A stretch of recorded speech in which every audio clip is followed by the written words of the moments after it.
اور مکان کے بیچ میں سوراخ کر کے روشن دان کھول کر کے عیسیٰ علیہ السلام کو 2 فرشتے آسمان پر لے گئے. اب اندر 12 فرشتے، 12 صحابہ ہیں. جو کافی وقت ہو گیا تو ان یہودیوں میں سے ایک اندر گھسا دیکھنے کے لیے، جائزہ لینے کے لیے. وہ اندر سے نکلا نہیں تو دوسرا گھسا. تو اللہ تعالیٰ نے اس یہودی کو جو پہلے گھسا تھا اس کا عیسیٰ علیہ السلام کا ہم شکل بنا دیے. وہ عیسیٰ علیہ السلام کو ڈھونڈ رہا، وہ دوسرا آیا، اس نے اسی کو پکڑا کہ تو عیسیٰ ہے. اس نے کہا میں تو تمہارا آدمی ہوں عیسیٰ. میں نے کہا تو ہی عیسیٰ ہے. اب دوسرے بھی گھسے اور بہرحال وہ عیسیٰ علیہ السلام کے ہم شکل کر دیا گیا. اللہ کی طرف سے اسے پکڑ کر لے گئے اور سولی پر چڑھا دیے اور عیسیٰ علیہ السلام کو اللہ نے اٹھا لیا. یہود بھی چال چلے، اللہ نے اس چال کا توڑ کیا. اور بولو کتنا شاندار توڑ کیے. تو فرمایا وَمَكَرُوا وَمَكَرَ اللَّهُ وَاللَّهُ خَيْرُ الْمَاكِرِينَ. برائی کے جواب میں جو برتاؤ کیا جاتا ہے، یعنی برائی کا جو توڑ کیا جاتا ہے، اس کے لیے بھی وہی لفظ استعمال ہوتا ہے عربی میں. اس کو مشاکلتاً استعمال کرنا کہتے ہیں. تو وہ شرمایا، وہ دوسرا آدمی شرمایا، یعنی ہچکچا کر پیچھے رہ گیا. تو اللہ بھی شرمائے. اللہ کا شرمانا یہ ہے کہ اس کو پورا ثواب نہیں ملا. وہ پہلا جو تھا وہ اللہ کی طرف متوجہ ہوا تو اللہ بھی اس کی طرف متوجہ ہوئے، یعنی اللہ نے اس کو پورا ثواب دیا. اور دوسرا ہچکچایا تو اللہ بھی ہچکچائے، یعنی اس کو پورا ثواب نہیں ملا. اور فرمایا تیسرے نے روح گردانی کی، چہرہ پھیر لیا، وہ چلا گیا. تو اللہ نے بھی روح گردانی کی، چہرہ پھیر لیا، اللہ نے بھی اسے کوئی ثواب نہیں دیا. یہ ایک حدیث شریف ہے اور نبی پاک صلی اللہ تعالی علیہ وسلم کی مجلس میں پیش آئے ہوئے واقعے سے متعلق ہے. میرے بھائیوں، اس میں ہمارے لیے بہت بڑا سبق ہے. دین کی مجلسوں کے ساتھ معاملہ ہمارا اور طرح کا ہونا چاہیے. دین کی میں نہیں ہوں، میں اللہ اور اللہ کے رسول کی باتیں سنا رہا ہوں. تو آپ کو یہ سمجھنا چاہیے کہ ہم اللہ اور اللہ کے رسول کی باتیں سننے کے لیے بیٹھ رہے ہیں، پوری رغبت کے ساتھ، توجہ کے ساتھ. اور پھر اندھے بہرے ہو کر نہیں، دماغ چالو رکھو. اگر میری بات پر کسی پر اشکال ہے فوراً کہو، اعتراض کرو، بات کو سمجھو. صحابہ کی شان یہ تھی کہ حضور کی بات میں تو کوئی کمی ہو ہی نہیں سکتی، مگر صحابہ مرد بھی اور عورتیں بھی حضور کی اگر کوئی بات ان کی سمجھ میں نہ آتی تو وجہ پوچھتے تھے، سمجھنے کی کوشش کرتے تھے. مشہور حدیث ہے، حضور مزدلفہ سے حج کر کے اونٹ پر عرفہ آ رہے ہیں. راستے میں ایک عورت ہے، اس نے حضور سے ایک مسئلہ پوچھا کہ میرے ابا بہت بوڑھے ہو گئے ہیں، اونٹ پر بیٹھ نہیں سکتے ہیں اور ان پر حج فرض ہو گیا ہے، تو کیا میں ان کی طرف سے حج بدل کر سکتی ہوں؟ تو حضور نے فرمایا کر سکتی. جب وہ حضور سے مسئلہ پوچھ رہی ہے، دیکھو احرام میں عورت کا چہرہ کھلا ہوتا ہے اور پردہ عورت کو کرنا، مرد کو نہیں کرنا. لیکن کبھی پردہ مرد کو کرنا ہے، عورت کو نہیں کرنا. عام حالات میں بدن عورت کو چھپانا ہے، مرد کو نہیں پردہ کرنا. کیوں؟ مرد کا کام ایسا ہے، صبح سے شام دنیا بھر کے کام ہے، وہ برقع اوڑھ کر کام کیسے کرے گا؟ اس کا بدن تو کھلا رہے گا. عورت کے ذمے کوئی کمانا نہیں ہے، عورت کے ذمے کمانا نہیں ہے. یہاں آپ لوگوں نے جو بیچاری عورتوں کو کمانے میں جوت دیا ہے، یہ تمہارے ملک کی ریت ہے، عورت کے ذمے کمانا نہیں ہے.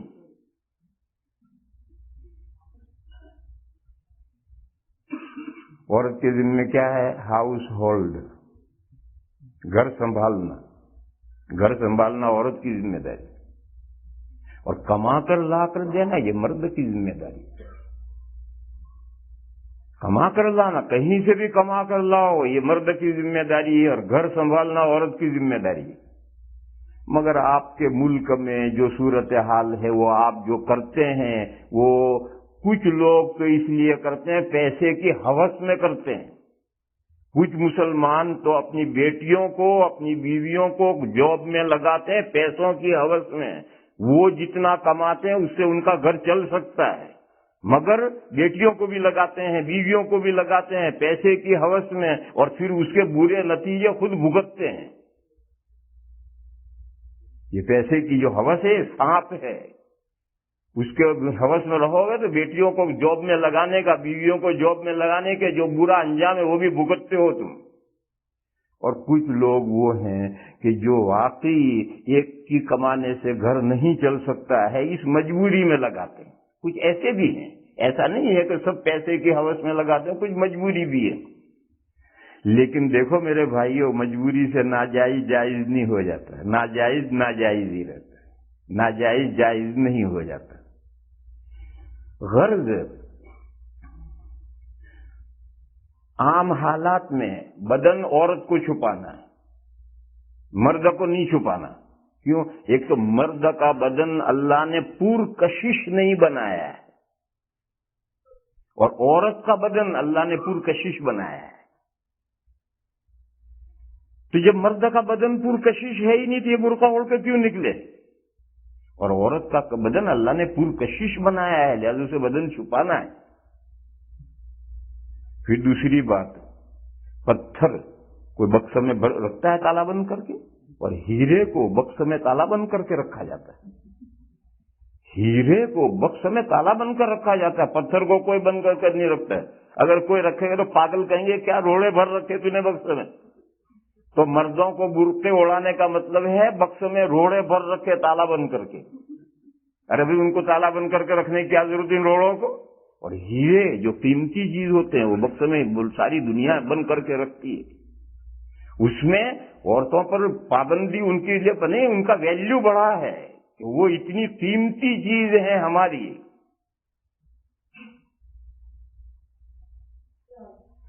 لیکن ایک موقع ہے، آپ ڈسپنسری میں بیٹھے ہیں اور عورت کو اپنے بدن کا کوئی حصہ دکھانا ہے ڈاکٹر، تو عورت کے لیے بدن کا وہ حصہ کھولنا جائز ہے، ڈاکٹر کے لیے دیکھنا جائز ہے، مگر اس ڈسپنسری میں بیٹھے ہوئے مردوں کے لیے دیکھنا جائز نہیں، ان کو چہرہ پھیر لینا ضروری ہے۔ اب مرد کے ذمہ پردہ واجب ہے، اس کی مجبوری ہے، وہ اپنا بدن کھولے گی، ڈاکٹر دیکھے گا، لیکن ڈسپنسری میں بیٹھے ہوئے لوگوں کو کیا دلچسپی اس کے جسم کے اس حصے سے؟ اب مردوں پر پردہ واجب ہے کہ وہ اپنا چہرہ پھیرے۔ اسی طرح سے حج میں جب عورت احرام باندھتی ہے تو عورت کا چہرہ کھلا رہتا ہے، اس کا احرام چہرے میں ہے، بس اس موقع پر مرد کے ذمہ پردہ ہے کہ اگر کوئی عورت دے کھلے چہرے تو مرد اپنی نظر پہ رہے۔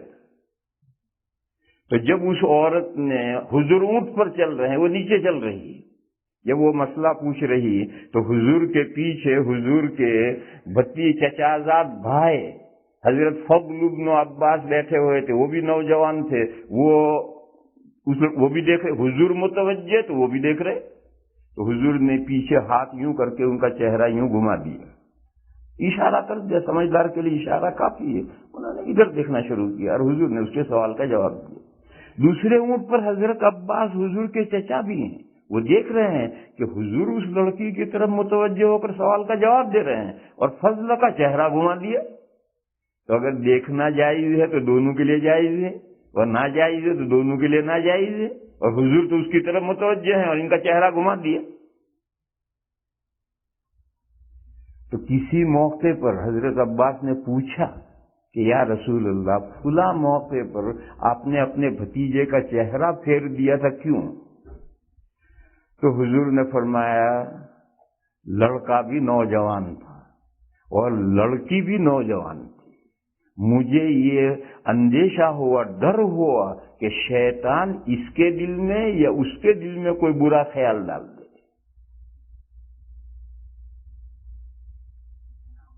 یہ برا خیال ڈالنا یہ حضور کے لیے ہے ہی نہیں، حضور تو اللہ کے پیغمبر رسول ہیں، نبی ہیں، معصوم ہیں۔ بے شمار روایات ہیں کہ جب حضور کوئی بات سناتے تھے تو صحابہ اسے سمجھنے کی کوشش کرتے تھے، جو بھی اشکال ہو تو پوچھتے تھے اور حضور اس کو سمجھاتے تھے، تو مومن کی شان یہ ہے اذا ذکروا بآیات ربہم لم یخروا علیہا صما وعمیانا، اللہ کے دین کی بات بتائی جائے تو اندھے بہرے ہو کر نہیں گرنا چاہیے، اللہ کے دین کی بات بتائی جائے تو اندھے بہرے ہو کر نہیں گرنا چاہیے، عقل سے کام لو، اور اشکال ہو تو اسے حل کرو، دلیل نہیں ہے دلیل پوچھو، اور جب قرآن و حدیث کی دلیل آ جائے تو اب وائے نہیں، اب فوراً عمل کرو اس پر۔ کیوں؟ وائے کا جواب ہر عالم دے نہیں سکتا اور ہر آدمی سمجھ نہیں سکتا، وائے کا جواب ہر عالم نہیں دے سکتا اور ہر مسلمان سمجھ بھی نہیں سکتا، لہذا قرآن و حدیث میں یہ حکم ہے بس عمل شروع۔ لیکن ایک آدمی قرآن و حدیث کے نام پر کہتا ہے کہ حدیث میں یوں آیا ہے، تمہیں ڈاؤٹ ہے تو پوچھو کہاں بھی حدیث دکھاؤ، کہاں حدیث۔ اور اتنا حدیث میں کوئی فلسفیانہ مضامین نہیں، بہت سادہ مضامین ہے، قرآن میں بہت سادہ مضامین ہر مسلمان سمجھ سکتا ہے، تو مسئلے کو سمجھنا یہ ہر مومن کو چاہیے، اور پھر وائے کا جواب یہ ہر آدمی کو بس کا دینا نہیں ہے اور ہر آدمی کے بس کا سمجھنا نہیں ہے، لہذا اس چکر میں نہیں پڑنا۔ قرآن و حدیث سے ایک حکم ثابت ہو گیا، فوراً عمل شروع۔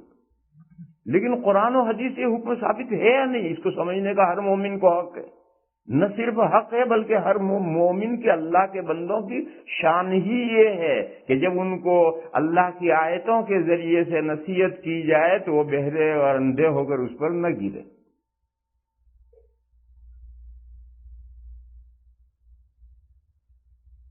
تو اس لیے میں نے یہ مضمون سمجھایا کہ اللہ بندوں کی طرف سے جو معاملہ ہوتا ہے اس کا جو اللہ توڑ کرتے ہیں اس کے لیے ویسا ہی لفظ استعمال کر لیا جاتا ہے۔ حضور نے فرمایا کہ ایک شرمایا تو اللہ بھی شرمایا، یعنی ثواب دینے میں کمی کی، پورا ثواب نہیں دیا۔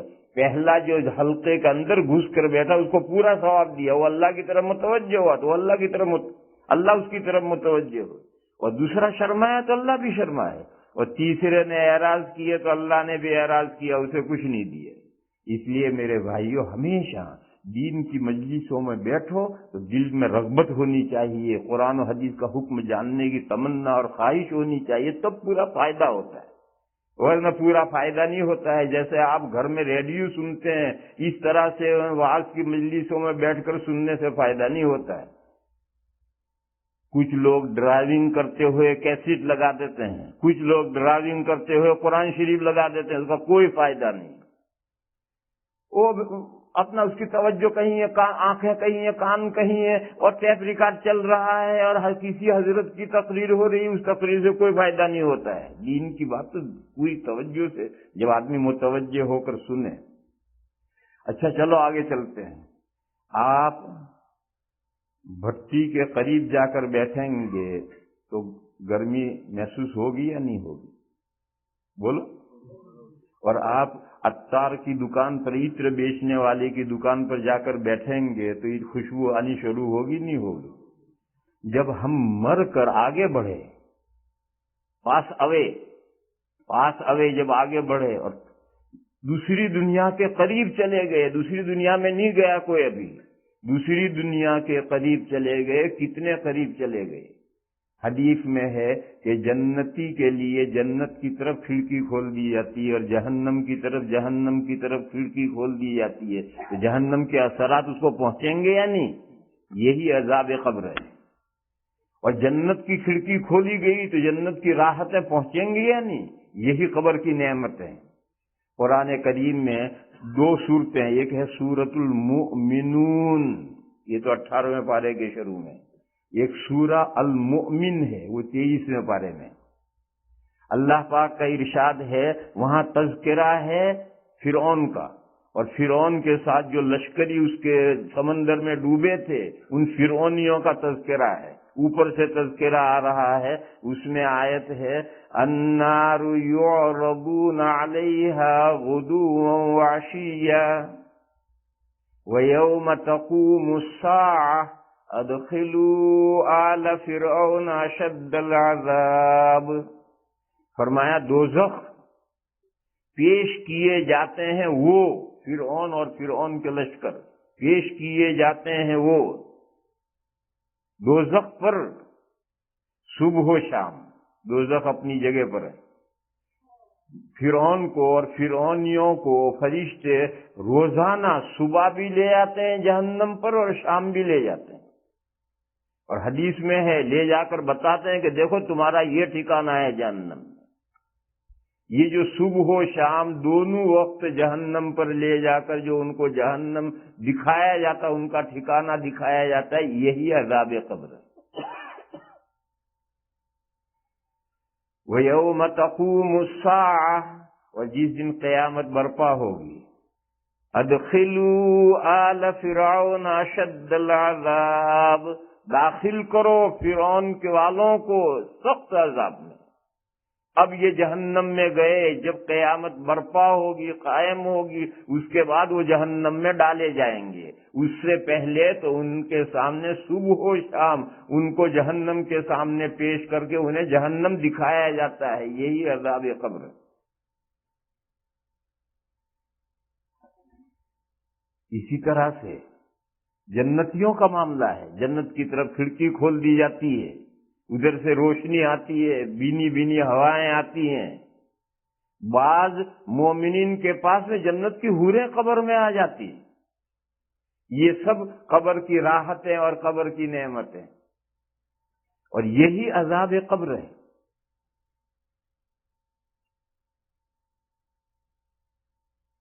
میرے بھائیوں، جزا اور سزا کا سلسلہ، جزا اور سزا کا سلسلہ اسی دنیا سے شروع ہوتا ہے. اور یہ جو کہتے ہیں کہ دنیا تو دارالعمل ہے، بے شک دارالعمل ہے، لیکن دارالعمل ہونے کے ساتھ دارالجزا بھی، تھوڑی سی جزا بھی ہوتی، اس دنیا سے شروع ہو جاتی ہے.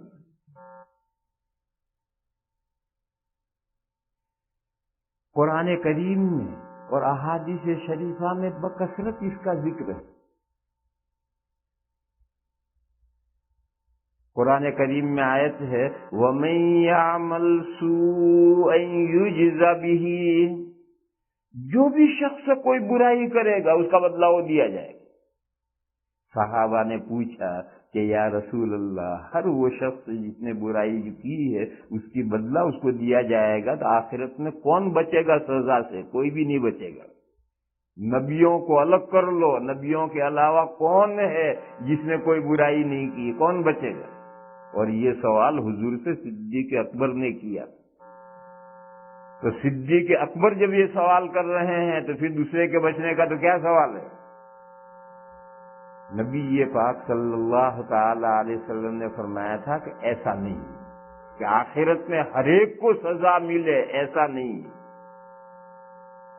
یہ جو اللہ نے فرمایا کہ جو بھی کوئی برائی کرے گا اس کو وہ بدلہ دیا جائے گا، وہ بدلے دنیا ہی میں چکائے جاتے ہیں بہت سے بندوں کے. حضور نے فرمایا ایک آدمی نے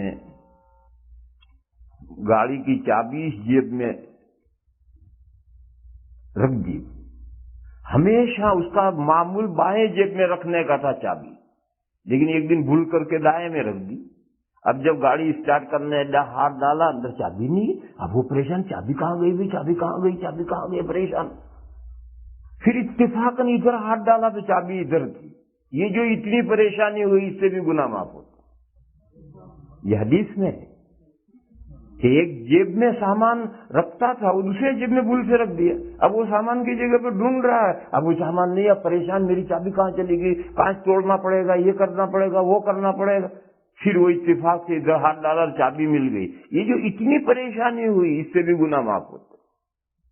فرمایا کہ آدمی چل رہا ہے، چلتے چلتے پیر میں کانٹا چبھا. یہ جو کانٹا چبھا ہے، حتی الشوکۃ یشاقھا، یہ جو کانٹا چبھا ہے اس سے بھی گناہ معاف ہوتا.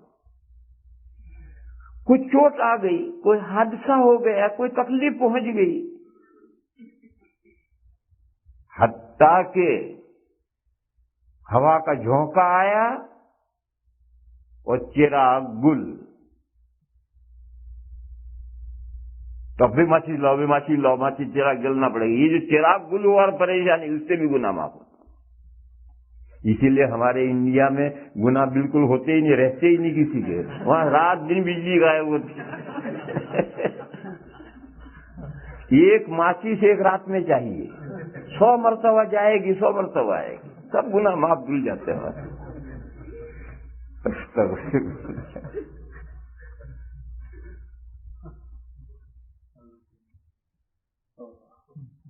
دوسری حدیث شریف یہ ہے کہ جس بندے کے ساتھ اللہ کو خیر منظور ہوتی اسے مرنے سے پہلے دنیا ہی میں آخری زندگی میں آزمائشوں میں ڈالا جاتا ہے، اور وہ اتنی تکلیفوں میں رہتا ہے کہ جب گناہوں سے بالکل پاک صاف ہو جاتا ہے تب اللہ تعالیٰ اس کو اٹھاتے ہیں۔ تو نیک بندوں کے ساتھ اللہ کا یہ معاملہ ہے، ان کے درجے دنیا میں ہی ان کی ساری خطائیں تکلیفیں دے کر کے ختم کر دی جاتی ہیں، اور بعض بندوں کے جنت میں اللہ نے درجے طے کیے ہیں، ان درجوں تک پہنچانے کے لیے موت سے پہلے بلاؤں میں آزمائشوں میں ڈالا جاتا ہے، اور اس میں صبر کی توفیق دی جاتی ہے، اور جنت کے ان درجوں تک انہیں پہنچاتے ہیں، پھر اٹھاتے ہیں۔ علماء نے ان 2 طرح کی بیماریوں کی علامتیں لکھی۔ پوچھو چچا کیا حال ہے؟ میں کہا الحمدللہ، اللہ کا شکر ہے، حالانکہ اتنی تکلیفیں چچا کو کہ کوئی حد و حساب نہیں، لیکن کبھی منہ سے شکوا نہیں، الحمدللہ اچھا ہے۔ سمجھ لو کہ اس کی بلائیں درجات اونچے ہو رہے ہیں۔ اور اگر پوچھا چچا کیا حال ہے، بس چچا نے داستان شروع کر دی، آنکھوں سے دکھتا نہیں ہے، پیروں سے چلا نہیں جاتا ہے، یہ نہیں تو ہم نے کہا توبہ، ہم نے کہاں پوچھ لیا چچا سے، تو سمجھ لو یہ سب گناہ معاف ہو رہے ہیں۔ جس بیماری کے زندگی کے آخر میں جو پریشانیاں، تکلیفیں، بیماریاں آتی ہیں، اس پر اگر بندہ شکوہ کر رہا ہے تو سمجھو کہ اس کی وہ تکلیفیں گناہ معاف ہو رہے ہیں، اور اگر ان تکلیفوں پر وہ صابر و شاکر ہے تو سمجھو کہ اس کے درجات بلند ہو رہے ہیں۔ یہ علماء نے لکھا ہے، حدیث میں نہیں۔ حدیث میں تو یہی ہے کہ بعض بندوں کی تکلیفوں سے گناہ معاف ہوتے ہیں، بعض بندوں کی تکلیفوں سے درجے بلند ہوتے ہیں۔ اس حدیث کی شرح میں علماء نے یہ لکھا ہے کہ اگر بندہ شاکر و صابر ہے تو یہ اس بات کی علامت ہے کہ اس کے درجے بلند ہو رہے ہیں، اور اگر شاکی ہے، شکوہ کر رہا ہے، صبر شکر نہیں ہے، تو سمجھ لو کہ اس سے اس کے گناہ دھل رہے ہیں، گناہ معاف ہو رہے ہیں۔ ان تمام روایتوں سے کیا معلوم ہوا کہ جزا و سزا یہاں سے شروع ہوتی، اسی دنیا سے جزا و سزا شروع ہوتی۔ یہ تو ہوئی سزا۔ سزا بعض گناہوں کی کمپلیٹلی یہی مل جاتی ہے۔ میں نے یہ حدیث سنائی کہ جب گناہ سے پاک صاف ہوتا ہے تب اٹھایا جاتا ہے، لیکن نیکیوں میں ایسا نہیں ہے کہ بعض نیکیوں کا بدلہ کمپلیٹلی یہاں دے دیا جائے، ایسا نہیں ہوتا ہے، تو خسرت دنیا والآخرہ ہو جائے گا۔ نیکیوں کی کچھ برکتیں بعض بندوں کو چکھائی جاتی ہیں، جیسے دیگ تیار ہونے آتی ہے تو آدھا چمچہ چاول نکال کر کے چچا کو چکھاتے ہیں کہ چچا دیکھیے چاول پکے نہیں پکے، پلاؤ تیار ہوئی نہیں ہوئی۔ چچا پورا کھا جاتے ہیں، کہتے ہیں پھر نا ابھی کچا ہے، کچا سا تو کھایا ابھی کچا سا تو کھایا کیوں؟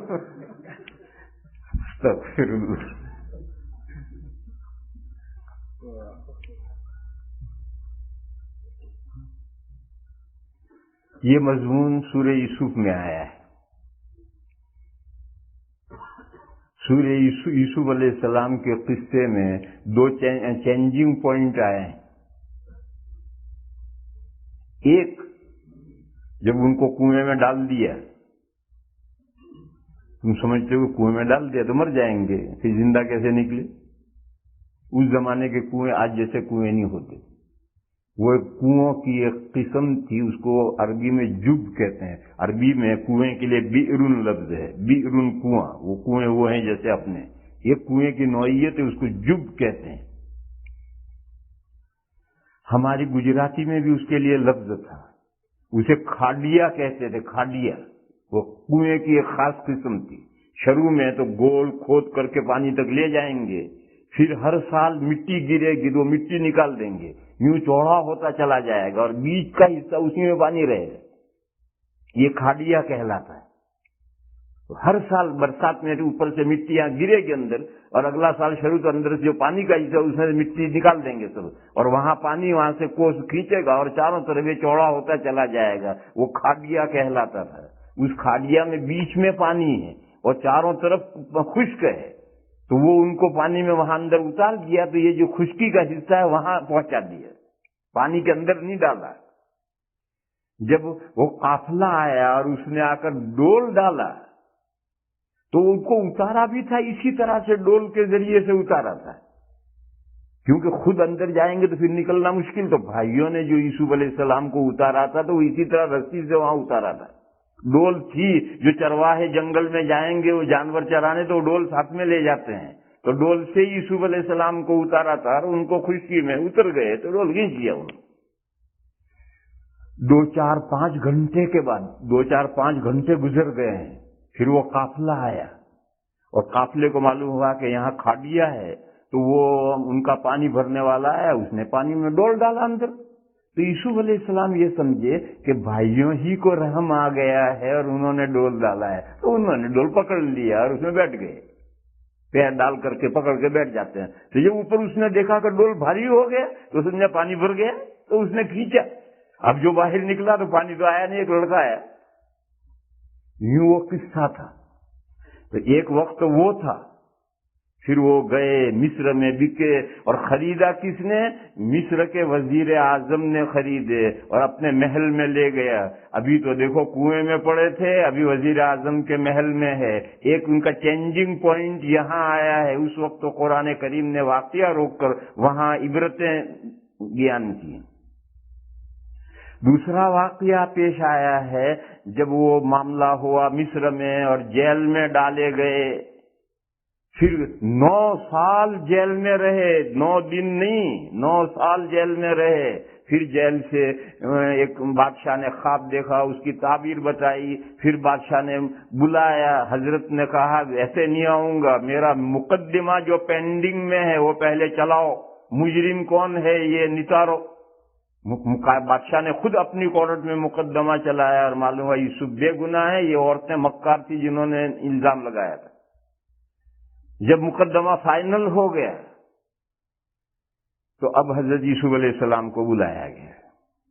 حضرت یوسف علیہ السلام نے اس موقع پر ایک عجیب نکتہ بیان کیا، یہ کہا ہے کہ یہ جو میں نے مقدمہ چلوایا ہے اپنی برات کے لیے نہیں چلوایا ہے، میں بڑا دودھ کا دھلا ہوا ہوں، مجھ سے کوئی گناہ ہو ہی نہیں سکتا، اس لیے نہیں، یہ مقدمہ میں نے اس لیے چلوایا ہے کہ میرا جو باس ہے ملک مصر کا، جو پرائم منسٹر ہے، جس نے مجھے خریدا ہے، جس نے مجھے پالا ہے، جس نے مجھے پوسا ہے، اپنے بیٹے کی ذرا سے مجھے رسپیکٹ دیا ہے، میرا یوں آنر کیا ہے، یوں کیا ہے، اس کا ذہن صاف کرنے کے لیے میں نے مقدمہ چلوایا ہے، تاکہ اس کا ذہن صاف ہو جائے کہ اس کی حرم میں، اس کی وائف میں نے بری نظر نہیں ڈالی، اس لیے میں نے مقدمہ چلوایا ہے تاکہ میرے باس کو اطمینان ہو جائے کہ میں نے نمک حرامی نہیں کی۔ خیر اس کے بعد میں حضرت تشریف لائے، بادشاہ کے سامنے ہوا، بادشاہ نے جب آمنے سامنے گفتگو کی تو پہلے سے زیادہ عقیدت مند ہو گئے، اور بادشاہ نے کہا کہ جو میں نے خواب دیکھا ہے اور جو آپ نے تعبیر دی ہے کہ 7 سال خوب پیداوار ہوگی، اگلے 7 سالوں میں قحط سالی ہوگی، تو پہلے 7 سالوں کی پیداوار اسٹور کر کے رکھی جائے۔ آج کل تو کولڈ اسٹوری ہے، اس زمانے کہاں کولڈ اسٹوری تھی، تو 7 سال کی پیداوار کیسے اسٹور کی جائے کہ خراب نہ ہو، گھن نہ لگے، سڑے نہ، اور پھر اس کو اگلے 7 سالوں میں اسے یوز کیا جائے، جلدی ختم نہ ہو جائے، یہ تو بڑا لمبا پلان ہے۔ تو حضرت یوسف نے کہا یہ میں انتظام کر سکتا ہوں، پوری ملک مصر کی زمین کی پیداوار میرے کنٹرول میں دے دیجئے، میں انتظام کروں گا۔ یہ یوسف علیہ السلام کی زندگی، ابھی تو جیل خانے میں پڑے تھے، کال کوٹڑی میں تھے، اب پورے ملک مصر کی پیداوار کے تنہا مالک ہو گئے، بادشاہ نے مالک بنا دیا، جو چاہو تم کرو۔ وَكَذَلِكَ مَكَّنَّا لِيُوسُفَ فِي الْأَرْضِ، یوں ہم نے یوسف کو ملک مصر کی زمین میں جماؤ دے دیا، پورے ملک مصر کے مالک بن گئے، اب 21 سال میں تھے، اب 21 سال میں آئے۔ وَكَذَلِكَ مَكَّنَّا لِيُوسُفَ فِي الْأَرْضِ نُصِيبُ بِرَحْمَتِنَا مَن نَّشَاءُ، یہ اصل لفظ ہے، پہنچاتے ہیں ہم اپنی مہربانی جس کو چاہتے ہیں۔ ہر نیک بندے کو اس کی نیکیوں کی برکتیں اس دنیا میں ملنا ضروری نہیں ہے، اللہ تعالیٰ جس نیک بندے کو اپنی رحمت پہنچانا چاہتے ہیں پہنچاتے ہیں۔ وَلَا نُضِيعُ أَجْرَ الْمُؤْمِنِينَ، اور ہم مومنین کا اجر ضائع نہیں کرتے، مومنین نے جو اچھے کام کیے ان کا اجر ضرور ملے گا۔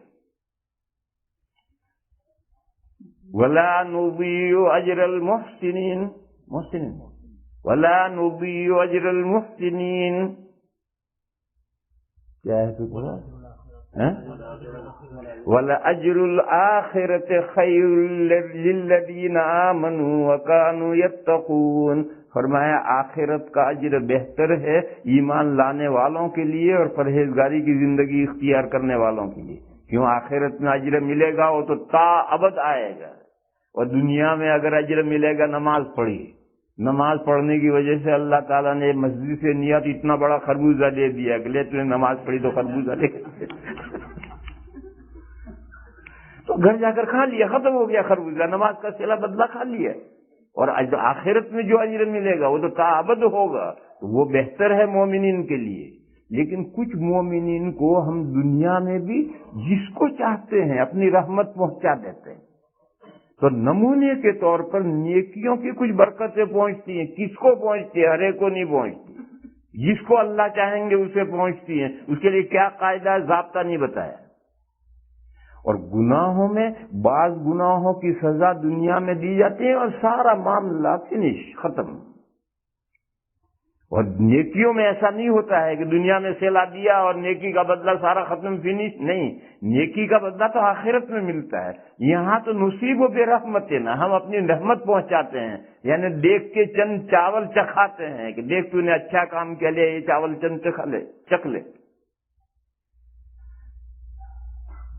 بات خلاصہ یہ ہے کہ جزا و سزا اسی دنیا سے شروع ہوتی ہے میرے بھائیوں۔ جب اس دنیا سے جزا و سزا شروع ہوتی تو اگلی زندگی قبر کی جو آ رہی ہے وہاں یہ جزا و سزا اور بڑھے گی، پھر اس کے بعد میں جو قیامت کا دن آ رہا ہے جو 50,000 سال کا دن ہے وہاں یہ جزا و سزا اور بڑھے گی، پھر اس سے آگے جنت اور جہنم آخری ٹھکانے ہیں، وہاں یہ سزا اور جزا و سزا اور بڑھے گی۔ تو ترقی ہے، دنیا سے جزا بھی شروع ہوتی ہے اور دنیا سے سزا بھی شروع ہوتی ہے۔ اور قبر کی زندگی میں پہنچنے کے بعد میں حضرت شاہ ولی اللہ صاحب علیہ الرحمن حجت اللہ میں ایک حدیث لکھی، میں نے جب اس کی شرح لکھی تو میں نے ڈھونڈی بہت مگر ملی نہیں مجھے، مگر شاہ صاحب نے لکھی ہے، بغیر میں کہیں نہ کہیں ہوگی، ہماری ڈھونڈنے میں کمی ہے۔ شاہ صاحب نے یہ حدیث لکھی ہے، حضور نے فرمایا کہ میری امت کی زیادہ تر سزائیں قبر میں نمٹ جائیں، جب قبر سے اٹھیں گے تو امت کے گناہ پاک صاف، ساری سزائیں قبر میں مل گئی۔ جن گناہوں کی سزائیں دنیا میں مل گئی آگے نہیں، سارا قصہ نمٹ گیا ہے، تو حضور نے فرمایا کہ میری امت کی زیادہ تر سزائیں قبر میں نمٹ جائیں گی، اور جن کے بچیں گی ان کی پھر آگے میدان قیامت میں ہوں گی، اور جن کی بچیں گی پھر آگے وہ جہنم میں۔ بہرحال قبر میں راحتیں بھی ہیں، جب نیک کاموں کی برکتیں دنیا میں پہنچتی ہیں تو اس کی برکتیں قبر میں ضرور پہنچیں گی، وہ قبر کی نعمتیں ہیں، اور برے کاموں کی سزائیں دنیا میں ملتی ہیں، اور کا معاملہ کبھی ختم ہو جاتا ہے کبھی باقی رہتا ہے، تو قبر میں بھی وہ جزا و سزا ہوتی ہے اور معاملہ کبھی پورا نمٹ جاتا ہے کبھی باقی رہتا ہے۔ سب سے پہلا جب اس دنیا سے آدمی گزر کر قبر میں گیا تو ایڈمیشن ٹیسٹ ہونا ہے، کسی بھی ادارے میں، یونیورسٹی میں، دارالعلوم میں، کہیں بھی طالب علم داخلے کے لیے آتا ہے، داخلہ امتحان ہوتا ہے۔ تو یہ جو قبر میں ایک دوسری دنیا میں داخل ہوئے، تو اللہ نے اس دنیا میں انبیاء بھیجے، وحیاں بھیجی، کتابیں بھیجی، اپنا دین بھیجا۔ انسان اس دنیا سے جب پاس ہوا اور آگے بڑھا اور اگلی دنیا کے گیٹ پر پہنچا تو ٹیسٹ ہوگا، مر ربک، تیرا رب کون ہے؟ ما دینو کا، تیرا دین کیا ہے؟ ما تقول فی ھذا الرجل، نبی پاک صلی اللہ تعالی علیہ وسلم کی زیارت کروائی جاتی ہے اور پوچھا جاتا ہے کہ یہ جو حضرت جی تجھے نظر آ رہے ہیں ان کے بارے میں تیرا کیا خیال ہے، کیا تو مانتا ہے ان کو؟ حدیث میں ہے کہ مومن بندہ پہلے سوال کے جواب میں کہتا ہے ربی اللہ، میرا پروردگار اللہ ہے۔ دوسرے سوال کے جواب میں کہتا ہے کہ دینی الاسلام، میرا مذہب اسلام ہے۔ اور جب حضور کی زیارت کروائی جاتی ہے تو جواب دیتا ہے کہ یہ وہ ہمارے پیغمبر ہے جن کا ہم کلمہ پڑھتے تھے، محمد الرسول اللہ، یہ ہمارے پیغمبر ہیں، ان پر ہم ایمان لائے تھے، انہوں نے جو دین ہمیں پہنچایا تھا اسی دین پر میں۔ معلوم ہوا کہ نیچے پیچھے سے پچھلی دنیا میں سے پڑھ کر آیا ہے، خالی ہاتھ کوڑا نہیں آیا۔ اور دوسری طرح کا ہوتا ہے تو وہ ہر سوال کے جواب میں کہتا ہاں، وہ کہتا مجھے تو کچھ پتہ نہیں ہے کر کے رہ جاتا۔